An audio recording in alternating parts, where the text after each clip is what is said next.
Oke, Mas Adrian mau nanya nih, karena anak-anak Gen Z ini sangat ini ya, gengsian ya Mas ya, gitu loh, pengennya keren gitu kan. Kalau naik kereta tuh anggapannya kan kurang oke lah gitu kan. Nah, gimana menurut Mas Adrian nih?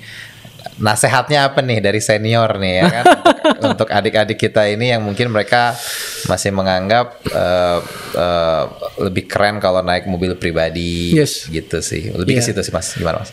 Sebenarnya manusiawi sih, saya juga bisa seperti ini pasti melewati proses pendewasaan ya. Dulu waktu apalagi tadi pekerjaannya di dunia showbiz, entertainment ya kan, semua berlomba-lomba ingin penampilannya yang mentereng, penampilan yang mobil nggak kepengen yang agak kebanyakan, pakaian juga seperti itu, semua gitu. Karena tadi kita kan selalu dilihat dan kita pikir kita keren dengan apa yang kita kenakan.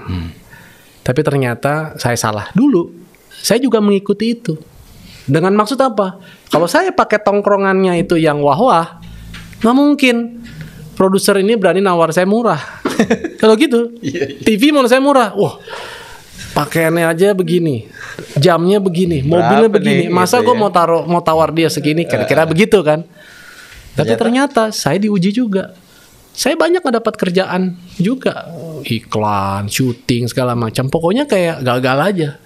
Akhirnya kemudian saya belajar bahwa kita itu dinilai bukan dari apa yang kita pakai, bukan dari apa yang kita kendarai, tapi dari apa yang kita bisa berikan kepada orang lain, kepada pemberi kerja kita.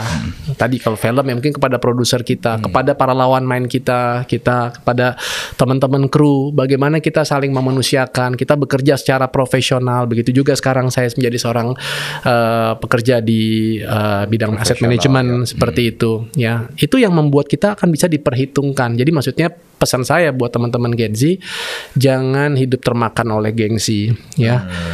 Kita akan bisa keren dari intelektual kita, ya, dari interpersonal skill kita, bagaimana cara kita bisa bermuamalah, cara kita bergaul, cara kita memperlakukan orang lain, ya, hal-hal itu yang membuat diri kita jauh lebih keren. Karena hal-hal yang ya kebetulan kita lagi pakai, ya, yang kita lagi kendarai gitu kan, itu kan semuanya ya saya bilang itu semua aja lah ya kan. Hari ini kita bisa pakai, tapi bisa juga nanti besok kita nggak punya ya, entah satu lain hal. Dan saya udah pernah ngerasain itu, tiba-tiba mungkin kehilangan ya kan, atau misalnya kemudian kita nggak mampu untuk mungkin melunasinya, akhirnya diambil misalnya mobil, entah itu motor, entah itu apartemen, rumah, kan pernah atau banyak kejadian seperti itu. Saya nggak mau lagi hidup yang kayak seperti itu. Saya pengen hidup yang lebih tenang. Jadi silahkan teman-teman mau tadi beli barang-barang bagus, mau naik mobil yang bagus gitu, itu boleh banget, tapi jangan karena faktor gengsi dan faktor memaksakan diri. Tapi kalau memang sesuai kemampuan kantong kita, silakan. Bukan karena dipaksakan, karena ingin seperti orang lain. Orang lain punya apa, nggak perlu maksudnya kita memaksa-maksakan diri gitu loh. Orang lain sebelah gitu, rumah kita tetangga beli kulkas, kok kitanya yang panas dingin gitu ya kan. Ya janganlah seperti itu, sih saran saya. Oke.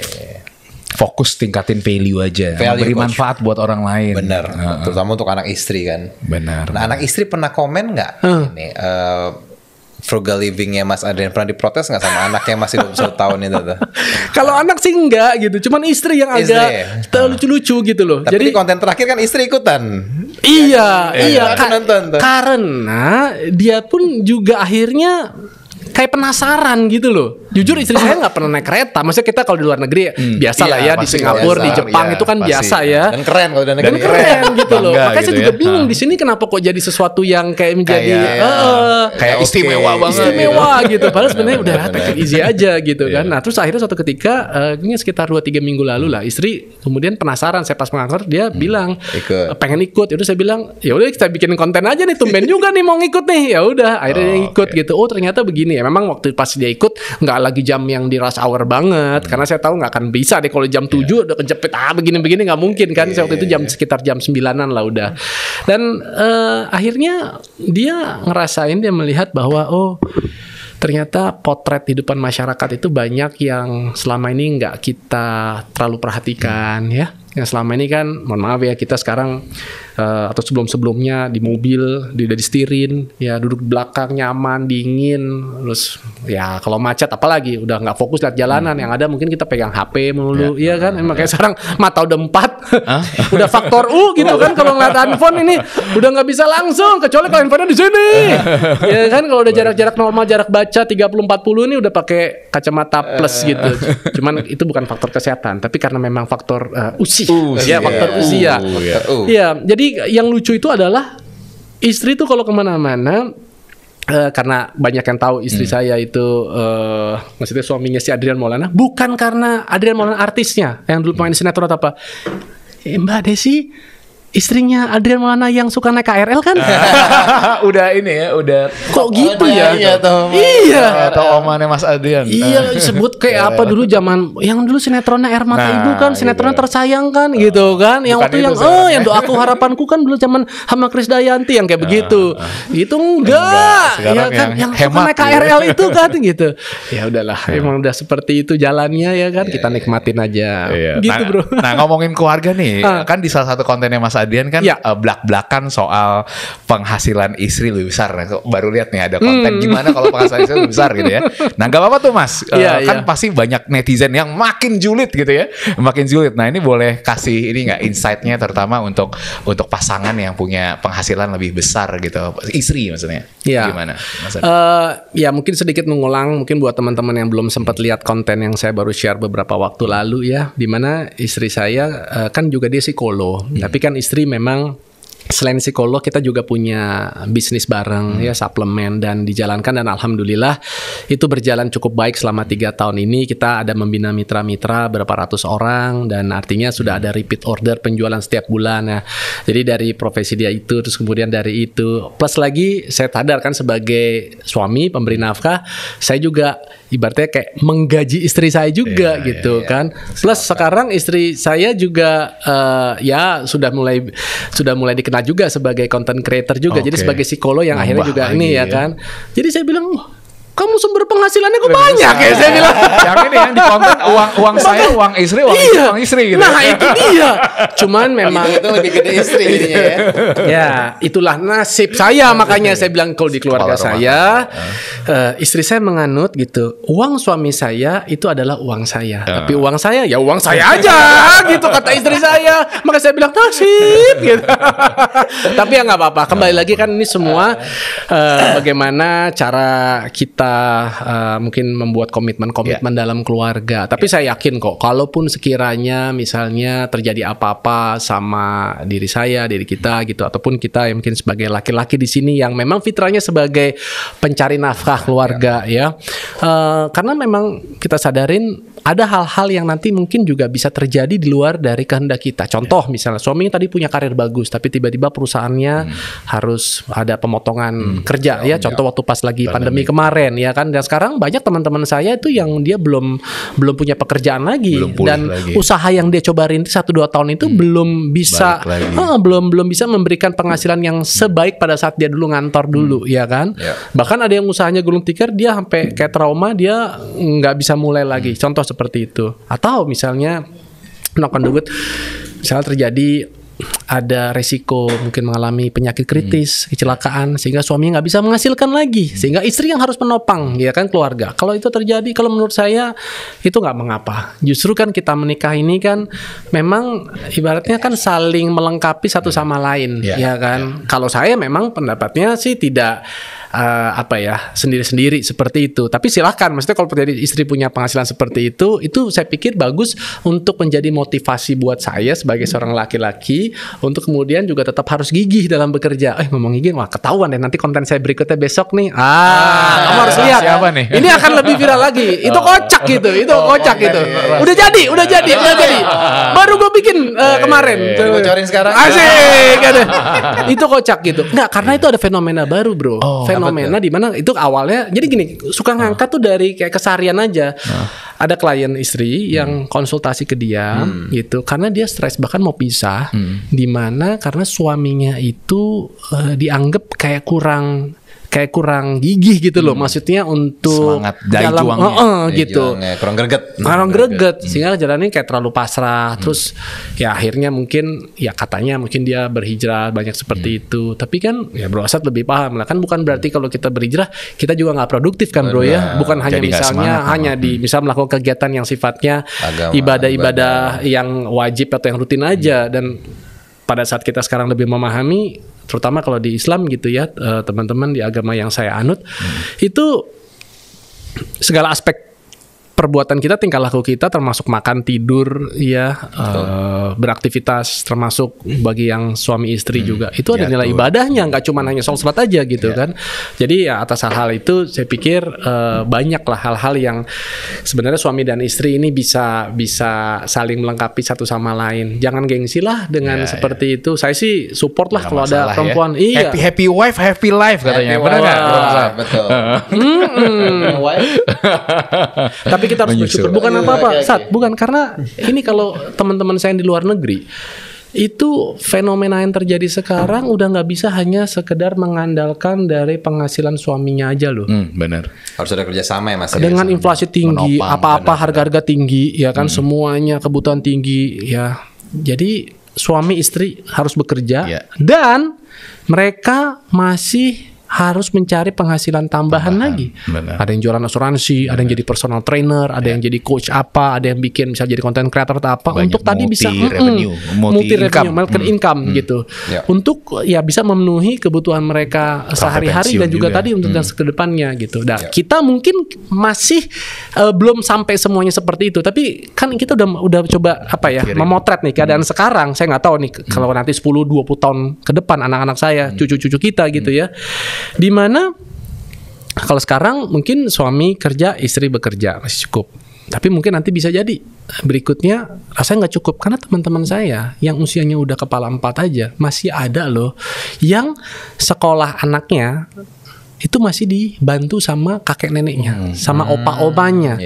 Karena penghasilan si teman kita itu nggak cukup untuk membiayai kebutuhan hari-hari, membayarkan hutang-hutang si teman saya ini, di mana dia punya utang rumah, dia punya utang kendaraan, ada utang kartu kredit, ya kan? Belum lagi kadang-kadang ada yang sekarang pengen jalan-jalan semua tapi pakai utang, ya kan? Pakai pay later, ya kan? Kartu kredit, udah senang jalan-jalan habis puluhan juta, bingung. Iya kan, gajinya kan dia bilang aku gajinya UMR gitu kan, tapi dia punya utang sampai puluhan juta gitu. Terus gimana? Belum lagi sekarang ada fenomena pinjol seperti itu, ya kan? Juga heboh ya, sampai yang heboh, ada yang meninggal bunuh diri seperti itu, ya kan? Debt kolektornya. Kita nggak bisa, maksud saya menyalahkan kemajuan teknologi seperti itu nggak bisa dibendung. Tapi maksudnya kita yang harus memang terus meningkatkan tadi literasi kita harus memang meningkatkan kedewasaan kita untuk bagaimana kita harus bijak gitu loh dalam pengelolaan. Makanya saya tertarik banget, senang banget gitu setelah ya lebih memfokuskan diri dalam bidang keuangan ini, baik itu sebagai perencana keuangan maupun sebagai seorang fund manager, untuk bisa share kepada sebanyak-banyaknya masyarakat gitu, bahwa uang itu sebenarnya benda mati yang nggak punya salah apa-apa, tapi seringkali dia tuh jadi objek itu yang dikambing hitamkan. Kalau orang punya masalah dalam kehidupannya gara-gara uang, kalau orang hidupnya nggak bahagia dibilang gara-gara uang, kalau misalnya ya dia nggak punya uang dibilang ya karena uang itu bukan suatu hal yang terpenting. Kenyataannya banyak hal-hal penting bisa kita raih, bisa kita capai kalau kita punya uang. Masalahnya kalau kita nggak punya uang, banyak sebenarnya hal-hal yang kita bisa selesaikan kalau ada uangnya. Dan tadi bicara mengenai kebahagiaan, semua nih teman-teman yang ada di sini lebih bahagia nggak punya uang atau punya uang? Ayo. Punya uang nggak? Iyalah. Kalau kan udah punya uang, apalagi tanggal muda gajian nih. Kemarin masa air putih? Kopi dong, kopi. Bercanda. Udah terlalu larut nggak usah. Besok aja maksudnya. Oke, kalau aku lihat tadi kan banyak nih hal-hal yang Mas Adrian lakukan, alhamdulillah bisa ngasih manfaat ke orang lain gitu kan. Dan dalam Islam juga kan khairun nas anfa'uhum linnas, sebaik-baik manusia adalah dia bisa memberikan manfaat bagi orang lain. Nah, bagi Mas Adrian nilai manfaat itu apa sih untuk sesama? Masya Allah. Ya sebenarnya udah dijawab secara gamblang tuh dengan Ustadz Asad kita tuh, ya kan. Pokoknya segala apapun yang teman-teman bisa berikan untuk kehidupan orang di luar diri kita, ya lakukan dengan sepenuh hati. Karena saya yakin siapapun kita, ya tua muda, pria wanita, berkecukupan atau saat ini sedang merasa hidupannya penuh ujian, sedang kesulitan, kita pasti dititipkan atau diamanahkan suatu kelebihan. Ada yang kelebihan dalam sisi materi, ada yang kelebihan dalam hal ilmu, cari ilmu. Ada yang diberikan dalam mungkin secara fisiknya, dia bisa memberikan jasanya, ya. Lakukan apapun itu. Sama seperti kalau konsepnya sedekah kan dalam Islam. Dulu saya pikir sedekah itu kalau punya uang. Tapi sedekah itu bisa dilakukan bahkan tanpa orang punya uang sekalipun. Sedekah bahkan harus dilakukan di kala sempit. Dan itulah yang insya Allah yang akan membuka pintu-pintu rezeki kita dari arah yang nggak kita duga-duga. Jadi yakin bahwa kita ini pasti memiliki kelebihan dan ada kebermanfaatan yang selalu bisa kita berikan kepada orang lain. Luar biasa. Sedekah tuh tadi ya bukan hanya uang tapi bisa energi yang lain. Energi, ilmu waktu, juga tenaga, bisa. ilmu. Nah, jadi harus banyak-banyak nih nonton Cari Cara nih. Biar dapat caranya semuanya. Masuk dapat caranya nih, keren. Oke, nextnya kita ada sesi BU, Mas Adrian. Apa tuh? BU? Bukan butuh uang tapi ya karena udah ada uang, udah banyak uangnya. Butuh update. Butuh update. Ada berita-berita yang lagi viral nih. Seperti Mas Adrian. Oke. Nah, ini bukannya hemat, inilah 7 tanda Anda menerapkan frugal living terlalu parah. Nah, jadi ternyata frugal living ini karena terminologi baru ya mungkin ada beberapa yang akhirnya banyak menyalahartikan bahwa frugal living itu adalah ya jadi hidup pelit gitu ya. Jadi akhirnya bahkan sampai pelitnya benar-benar terlalu parah yang akhirnya jadi mengganggu aktivitas sehari-hari juga gitu. Nah, kalau menurut Mas Adrian sendiri nih gimana sih kalau frugal living yang benar baiknya tuh batasannya itu seperti apa sih? Bedanya hemat dan pelit, Mas. Pelitnya gitu. Nah, jadi jujur istilah frugal living ini sebenarnya udah lama ya. Yang saya juga baru tahu beberapa minggu lalu. Sebenarnya frugal living itu adalah sebuah konsep gaya hidup di mana seseorang itu melakukannya dengan penuh kesadaran, ya melakukan penghematan dengan penuh kesadaran untuk tujuan tertentu di masa yang akan datang, gitu loh. Bukan karena tadi faktor ekonomi, karena kesulitan dan sebagainya, enggak. Jadi dia tahu. Kayak contoh seperti saya, mungkin ya boleh juga dikatakan saya adalah penganut frugal living. Saya melakukan dengan sadar. Kenapa? Saya memfokuskan, memprioritaskan supaya anak-anak saya bisa kuliah. Ada tujuan yang ada tujuannya, lebih gitu besar kan? lagi. Iya, karena kan saya hidup. Ya sekarang punya istri, 2 orang anak, ada orang tua, ada mertua, ya kan, yang orang-orang yang bekerja dengan saya. Artinya saya udah punya fixed cost setiap bulan gitu yang memang harus saya penuhin kan seperti itu. Jadi ya makanya kenapa saya melakukan penghematan seperti ini. Tapi ya kembali lagi frugal living itu bukan atau jangan disamakan lah teman-teman dengan yang namanya kikir, pelit, apa serakah gitu, beda banget. Gini, kayak contoh sederhana, orang yang menerapkan frugal living ya teman-teman, dia itu justru malah nggak keberatan untuk dia berbagi, bahkan maksudnya dia mengeluarkan biaya yang cukup mahal. Contoh misalnya membeli sepatu, gitu ya. Tapi tak awet gitu. Yes, gitu. Benar. Saya lakukan itu kayak contoh. Saya dulu waktu pas kerja kantoran, saya nanya sama teman-teman saya orang kantor, bro, kalau sepatu yang enak apa sih gitu? Wah, ada yang depannya T, belakangnya S gitu kan. Wah, kebetulan ada itu di depan kantor saya lagi kan.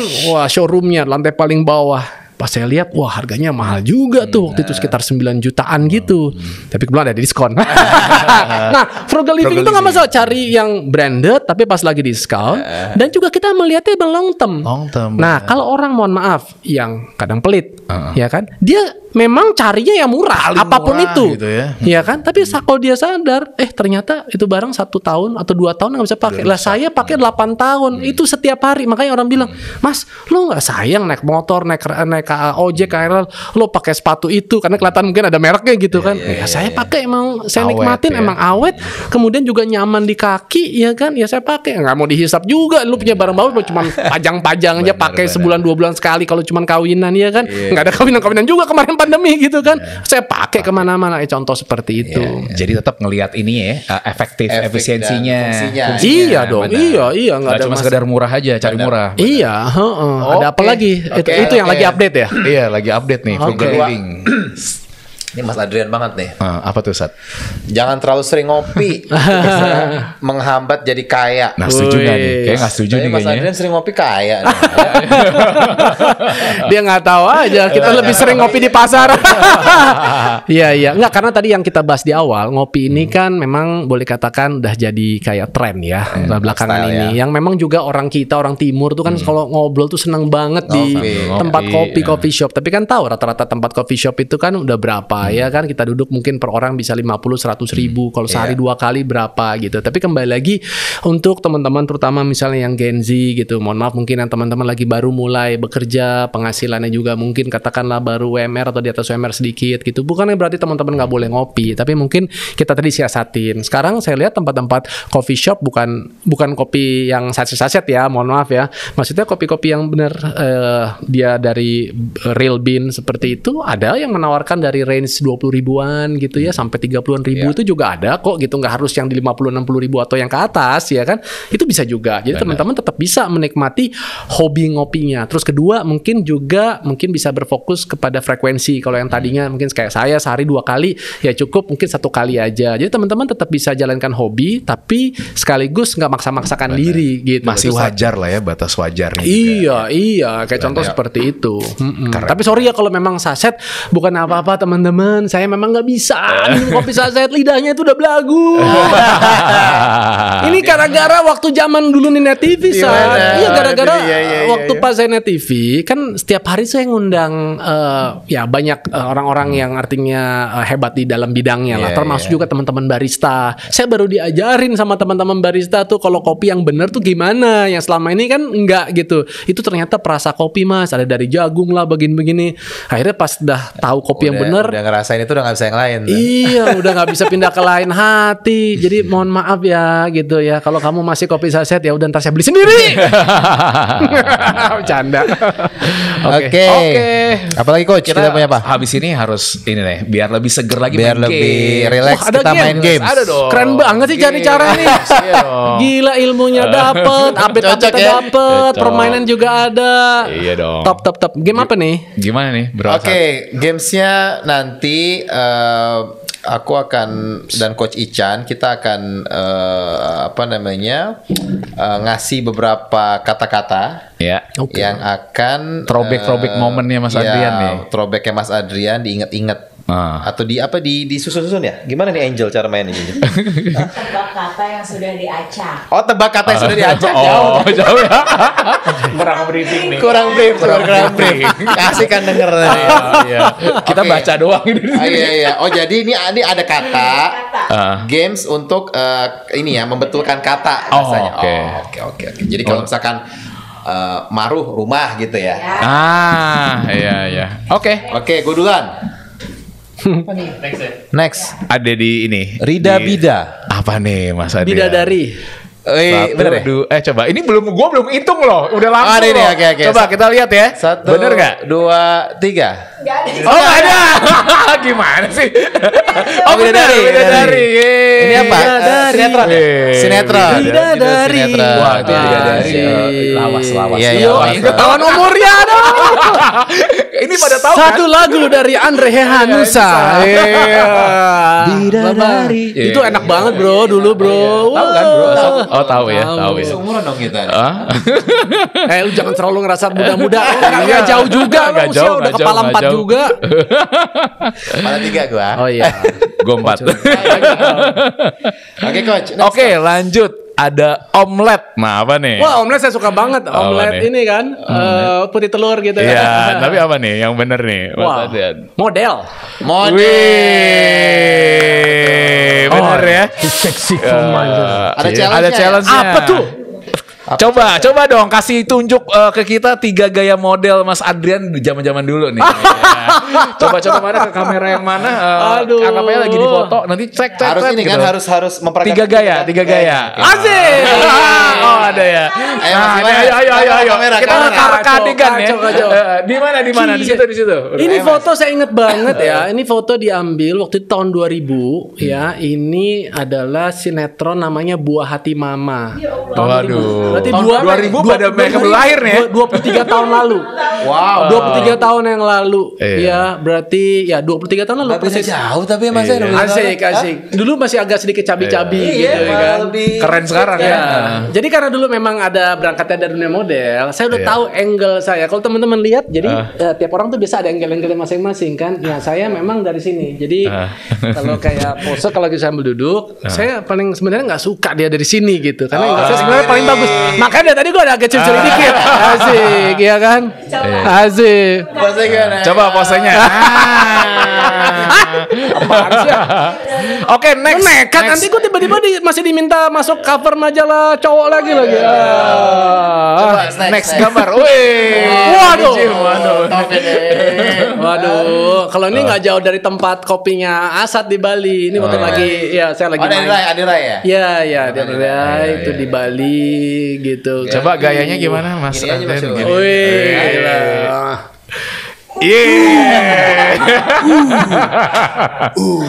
Gitu. Mantap. Oke, satu lagi. Wes, mantap. Oh, ini OTD. Ternyata ini. Keren ya, Mas. Tapi nggak ada sedesakan tuh Mas. Iya, alhamdulillah. Ini foto sendiri yang tadi teknik itu, foto sendiri itu. Oh, kalau ini enggak, minta tolong sama ini minta penumpang lain. Makanya tangan kirinya tuh begitu. Iya enggak. Masa pakai tongsis enggak. Jadi ya enggak, kalau yang ini waktu pas yang tadi Asad bilang istri lagi ikut. Yang lagi ikut. Lebih santai. Iya, makanya enggak ada karena kan jauh kan. Iya kan. Atau tadi kalau enggak, kalau mungkin ada yang terinspirasi ya coba aja nekat minta tolong sama penumpang lain gitu. Kalau pengen gaya kayak gitu. Ya kan, lu udah ngantuk. Karena bener loh kalau di KRL saya ngeliat pemandangan itu benar-benar kocak-kocak. Iya, kalau yang duduk udah biasa lah ya. Tidur dari kenal nggak kenal, pokoknya rapet-rapetan aja kan, sender-senderan, pokoknya mesra banget deh. Pokoknya di KRL tuh jadi yang tadi nggak saling kenal gitu kan, itu semua jadi akrab ya, dempet-dempet. Iya, tapi kalau udah yang di jam-jam ya after office hour gitu ya, jam 6:30 gitu habis maghrib, itu yang sambil berdiri aja bisa tidur, ya kan? Saking kecapeannya. Dan pada iya kalau pegangan masih mending lah, antara setengah-setengah tidur kan. Ini udah nggak pegangan. Dia tetap tidur, nggak mungkin jatuh karena apa? Kegencet kiri kanan depan belakang. Nanti kebangunnya biasanya kalau berhenti mendadak gitu kan, itu baru gitu. Bener bisa tidur berdiri tuh. Iya, capek banget ya kan, bayangan tadi kan. Karena kalau nggak dari Tanah Abang ke Rangkas Bitung bisa 18 station kan, lama juga mungkin mereka. Kalau saya kan saya tuh nggak ada apa-apanya, saya cuman 20 menit dari Palmera ke Jurang Mangu tuh 20 menit, enak banget teman-teman gitu. Oke, ini udah 3 gambar tapi kita ada satu bonus lagi nih. Bonus, aduh apa lagi nih? Apa nih? Masih kinyis-kinyis nih. Masih ABG. Bro, ini saya inget banget. Ini kalau gambarnya sedikit diperbesar, saya tahu di sebelah saya tuh siapa. Saya udah hafal banget. Itu adalah model perempuan lawas juga. Jadi anggota DPR sekarang, Arzetti Bilbina. Model-model. Ini adalah di majalah Femina. Wah, saya masih inget. Bro, tahun 98. 98. Oh, banyak yang belum lahir nih. Anak-anak angker di sini. 98. Mas, 25 tahun lalu nih, Mas. Sekarang Masmu masih ada di sini, alhamdulillah. Gitu ya. Tapi thank you banget nih Coach, thank you Asad nih udah membangkitkan nostalgia memori di masa lalu. Sekali lagi nih buat gamesnya, gila. Tadi lulus semua ya. Lulus semua. Ada lagi ya? I love you. Ada satu lagi ya? Ada satu lagi ya? Apa lagi? Ada lagu. Kata-kata dalam game. Satu lagi. Kata-kata lagi. Apa lagi? Nah, apa nih? Agak susah nih. Rimasatanai. Apa nih? Gue juga mikir sih. Iya, gue juga mikir. Marisa Anita. Teman Ya, perseperjuangan teman ini, presenter. Net TV. Net TV. Iya. Barang gua juga tuh. Wih. Paling bisa Asad. Ini kayaknya gamesnya nih udah ada pesanan sponsor nih. Pengen kali ya. Nggak bisa lihat yang bening-bening. Aduh. Oke. Mas, thank you banget, seru banget obrolannya. Thank you banget, yang pasti kita belajar banyak, Coach Ican hari ini. Kalau yang gue pelajarin ya, mungkin nanti Coach bisa nambahin tentang satu, hidup itu harus bermanfaat. Gimana tadi gue lihat Mas Adrian bukan hanya ngasih manfaat buat orang-orang di sekitar yang terdekat, tapi juga sampai tukang ojek ya, ojol-ojol bisa merasakan manfaat dari Mas Adrian yang sudah mempromosikan naik ojek online sehingga mereka pun bangga gitu kan. Makanya tadi ada hadis Rasulullah khairunas anfa'uhum linnas. Ada juga yang gue pelajarin dari podcast hari ini tentang gaya hidup hemat ya. Dan ini bukan pelit tapi hemat, karena Allah sendiri di surat Al-A'raf ayat 31 mengatakan, wahai anak cucu Adam, pakailah pakaianmu yang bagus, makan dan minumlah, tapi jangan berlebih-lebihan. Sesungguhnya Allah tidak menyukai orang yang berlebih-lebihan. Insyaallah. Jadi insyaallah semoga kita doain Mas Adrian nih makin memberikan manfaat dan menebarkan inspirasi buat kita semua. Untuk biar tadi ya frugal living. Supaya lebih beri manfaat lagi tadi ke banyak orang sih. Thank you banget sekali lagi Mas Adrian. Thank you Coach, thank you Asad. Thank you banget buat kesempatannya teman-teman semua dari Cari Cara. Thank you. Semoga Thank you. Ini kita banyak sekali nonton hari ini, memecahkan rekor, ada 745 orang yang menonton live di Cari Cara. Keren. Keren, terima kasih sekali lagi. Oke, teman-teman Sobat Seekers, terima kasih sudah menonton podcast Cari Cara hari ini bersama Adrian Maulana. Dan seperti biasa, bagi yang ingin memberikan masukan, ide siapa yang akan kita undang, bisa langsung mention atau DM di Instagram kita @caricara.podcast atau di Instagram saya @muh_asad atau di Instagram @coach Ican. Oke, terima kasih. Assalamualaikum warahmatullahi wabarakatuh. Waalaikumsalam. Thank you.